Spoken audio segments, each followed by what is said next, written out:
जय श्री राम। प्रिय भक्तों, आज हम आपको हमारे ऋषियों और शास्त्रकारों द्वारा बताया गया भोजन का एक बहुत ही साधारण नियम बताएंगे, जो आपको मरते दम तक स्वस्थ रखेगा और जिससे आपकी आयु भी लंबी होगी और आपकी साधना भी बढ़ेगी। साधना में आपका मन भी लगेगा।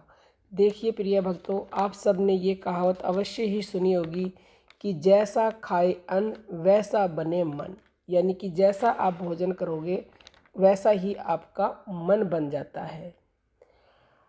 जो भी आप भोजन करते हो उन सभी भोज्य पदार्थों में अपने अपने सात्विक, राजसी और तामसी गुण होते हैं और उस भोजन के खाने से वैसे ही आपके मन का निर्माण होता है। साथ ही आहार में निकटवर्ती स्थिति का प्रभाव ग्रहण करने का भी एक विशेष गुण है। दुष्ट, दुराचारी, दुर्भावना युक्त मनोवृत्ति के लोग यदि भोजन पकाते हैं या परोसते हैं तो उनके दुर्गुण आहार के साथ सम्मिलित होकर खाने वाले पर अपना प्रभाव अवश्य ही डालते हैं। न्याय और अन्याय से, पाप और पुण्य से, कमाए हुए पैसे से जो आहार खरीदा जाता है उससे भी वह प्रभावित होता है।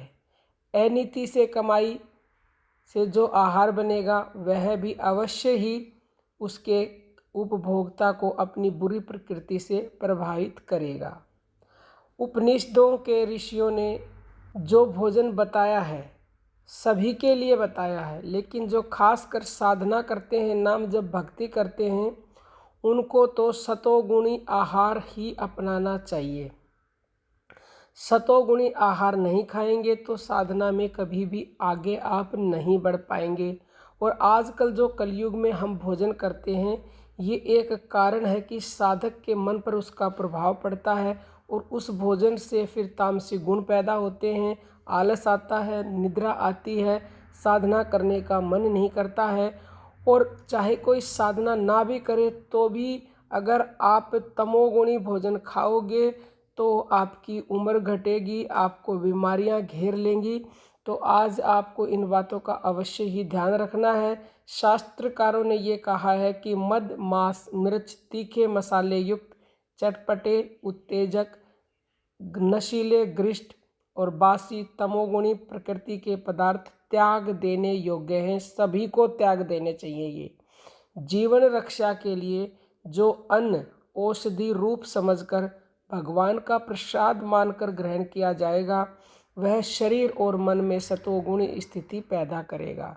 यानी आप जो कुछ भी खा रहे हैं सतोगुणी खाएं और जो खाएं उसको भगवान का प्रसाद समझकर ग्रहण करेंगे तो आप में ये सतोगुण की वृद्धि करेगा और उसी के आधार पर साधना मार्ग में सफलता मिलनी संभव होगी। आहार में अभक्ष्य पदार्थ त्याग देने से चित्त शुद्ध हो जाता है। आहार शुद्धि से चित्त शुद्धि अपने आप ही हो जाती है। जब चित्त शुद्ध हो जाता है तो विवेक की प्राप्ति होती है और अज्ञान की ग्रंथियां खुल जाती हैं। उपनिषदों में ये कहा गया है, छांदोग्य उपनिषद के अध्याय 7 में, कि जब आहार शुद्ध होता है तब सत्व यानी कि अंतःकरण शुद्ध हो जाता है, मन सात्विक हो जाता है। और जब अंतःकरण शुद्ध हो जाता है तो शुद्ध होने पर स्मृति बुद्धि ठीक काम करती है। उस स्मृति से ज्ञान जन्य बंधन ग्रंथियां खुलती हैं, फिर परम तत्व का साक्षात्कार हो जाता है। यह ज्ञान नारद को भगवान सनत कुमार ने दिया था। घैरेंड संहिता के अध्याय 5 में ये लिखा हुआ है कि तामसी, राजसी और हिंसा से प्राप्त किए हुए तथा ग्रिष्ट, वात, कफकारक, अति उष्ण, खट्टे, चटपटे, बासी, सूखे हुए, रूखे, सड़े हुए, जूठे, नशा पैदा करने वाले, उत्तेजक व स्वास्थ्य को हानि पहुंचाने वाले पदार्थों को त्याग देना चाहिए। केवल शुद्ध, सात्विक, हल्के, मधुर, रसदार, ताज़ा, स्वास्थ्यवर्धक तथा चित्त को प्रसन्न करने वाले पदार्थ जैसे दूध, घृत, ताजे रसदार मीठे सात्विक फल जैसे मीठा संतरा, अनार, मौसमी, माल्टा, अंगूर, सेब, केला, आड़ू, खुमानी आदि तथा सूखे मेवे जैसे बादाम, अंजीर, मुनक्का इत्यादि का सेवन करना चाहिए। सात्विक सब्जियां जैसे लौकी, परवल, तुरई, पालक आदि का, सात्विक अनाज जैसे मूंग, चावल आदि का नियमित रूप से भूख से कम मात्रा में सेवन करना चाहिए। अर्थात उदर को 2 भाग अन्न से व 1 भाग जल से भरना चाहिए। 1 भाग वायु के संचार के लिए खाली रखना चाहिए और रात्रि में सोने से पहले दूध, फल आदि स्वल्प मात्रा में लेना चाहिए। शास्त्रकारों ने भोजन के विषय में एक बहुत ही साधारण नियम बना रखा है।